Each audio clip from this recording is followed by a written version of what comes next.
Welcome ladies and gentlemen to my Magicka DK PvE build for Homestead. On alkashq.com/Valakas you will find easy to get gear setups and what ingredients you need for potions, etc.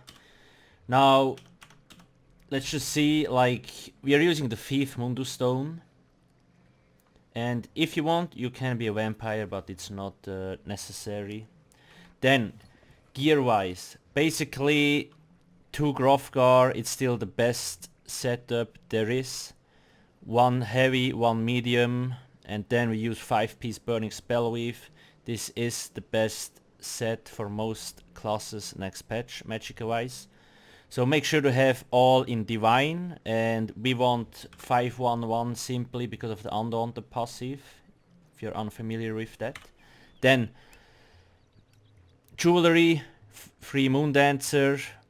On the back bar I have a Moon Dancer Inferno staff, simply because we get the 4-piece bonus and the weapon damage enchantment increases your weapon damage and spell damage by 348 for 5 seconds.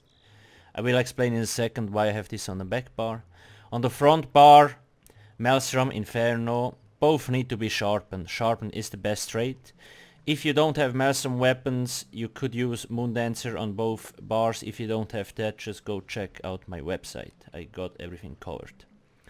That's basically the gear setup. Twice Born Star also works if you want a little bit more health, but believe me, we have 17.1k health, and with an aggressive Warhorn on Ebon Armor you sit at like 19k, so you're totally fine. Maybe even 20k actually in raids, so you're totally fine. Champion points wise, so we have 600 CP now, 100 Elemental Expert, 60 Elfborn, 40 Thaumaturge. Now something really important. If you have Magicka Sorks in your group and somebody's using the Wall of Shock, then you want to make sure to get 75 points in here, so you get the Exploiter passive. I will do a separate video on that to explain it better. The reason is, Sorks can proc concussion on the enemy, and when the Wall of Shock is active, concussion will proc off balance, increasing your overall damage by 10%. And the uptime is actually quite high, so it's really freaking awesome and strong. That's the thing. And as a DK, most of your skills are dots anyway, so you don't lose any damage, you actually gain quite a lot. Now that's the blue tree here, and then I just stacked Hardy and Elemental Defender, 100 in Magician, 100 Arcanist, that's it. Really simple setup. Now, skill wise, so when we have our on our main bar, we have Blockade of Fire here, and as you know, we have a Maelstrom staff. Targeted effects by Wall of Elements take 1.3k additional damage from your light and heavy attacks. If you have a Maelstrom Inferno staff, then congratulations, you went through the pain of Maelstrom Arena and RNG blessed you, so that's good. It's the best setup with this here. So you want to have this on the front bar. You see burning enemies take 20% more damage from these abilities. And then you have this here too. Affected enemies take 10% additional damage from all flame attacks. That's really strong. And this ability actually also works for other classes in your group, like Sorks, Nightblades, whatever.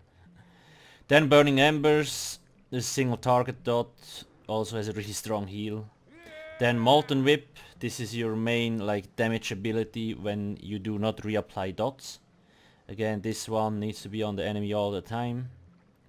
Inner Light and Shooting Star, those 2 skills give us a total of 9% more Magicka. This gives 5, and then you see this passive here. Increases your max Magicka and recovery by 2% for each mage skill ability slotted, and 4%, so it's 9% extra Magicka, which is really nice. On our back bar, Fire Ring. So this is now actually pretty cool. Like, if it would work, it can range. So on a DK you basically can apply your dots on the enemy trash and get a little bit outside, so you're in safety. That really helps with survival. Rearming Trap, still use it. It still like we don't use it because of damage, but we get 10% increased critical damage, so it's nice. Eruption, keep it up in single target and trash fights, really strong ability. And then Flames of Oblivion, this is really strong because like you activate it 15 seconds and you don't have anything to do. Now the reason why we have this certain bar setup is because that way, like on boss fights, we only need to swap to our second bar every 15 seconds. So basically, we will go to a target skeleton in a second just to show you the rotation. You drop this and this has a 16 seconds runtime, right? 18 seconds. Same with Trap is also fine, and the Flames of Oblivion also has a 16 seconds cooldown. So all cooldown, so or like yeah, uptime. All our long timed buffs are on this bar. And then we have this here, 8 seconds, 10 seconds, and 10 sec. Wait, how much is it? Yeah, 10 seconds. So we can basically keep this up, and after the second time you go swap, reapply all those kind of things, and then you stay at the same bar for another 16 seconds. So that's the trick behind this certain setup. Very important, keep light attacking on the back bar because of the weapon enchantment. Increases your weapon damage and spell damage by 348 for 5 seconds. Because we want to proc this weapon enchantment. Now that's basically the setup. Again, on my website, like I have other gear setups that are easier to get, because Burning Spell Whiff drops in City of Ash and it can be a pain to get, but after some farming it should be actually possible. Now I will just show you the rotation. Basically what you want to do, if you can, make sure to drop like Rearming Trap, Eruption and Flames of Oblivion on the ground before the boss fight starts. For example, a Rock Cut in Moth Lorcash, like he needs time to spawn, and if you can engage directly, drop that stuff. Now, of course, on most bosses this is not possible, so what you want to do is drop the trap first, then Eruption, Flames of Oblivion, and then you use the Engulfing Flames, the Wall of Fire and the Burning Embers. The reason why you want to have this rotation is because Engulfing Flames gives you 10% additional damage from fire attacks, so you want to get this up as fast as possible after you apply the stuff on the back bar. Now, as I said, the reason why we have this kind of setup is so we only need to swap to the back bar every 16 seconds. So we reapply this. Now you see I have 8 seconds on Wall of Fire, right? Once it's over I reapply it. I reapply those two, and then now I swap to the other bar again, reapply Trap, Eruption, Flames. All those buffs, then I just begin from new. You see the Wall of Fire before it runs out. I just reapply it along with the other two buffs. Eruption runs out, then I'm on this bar again. This is a pretty simple rotation. So like if you are on PC and use Rendar for example, you can track Blockade of Fire or Eruption to kind of give you a timing.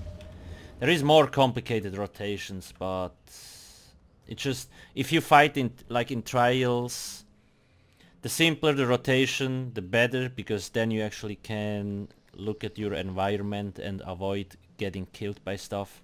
That's also why we have Harness Magicka here. When you know the bosses do some really hard hits, etc., make sure to apply this, otherwise you will die. So for example, like we don't need Impulse on boss fights, right? So we can swap it out with Harness Magicka. Now if you have Impulse during trash fights, you can reapply, like change out Inner Light. Sorry. So we have Impulse here, and then you have the the Harness Magicka here, and you still have the spell crit bonus due to the Flames of Oblivion. That's usually what I do. I do recommend having Harness Magicka on trash fights and boss fights, simply because it saves your ass so fucking much, okay? So that's basically it. Again, I will, once the patch drops, I will do more tests, especially on target dummies, etc. So if you have any questions, please let me know in the comment section below. Thanks for watching and have a nice day. Cheers.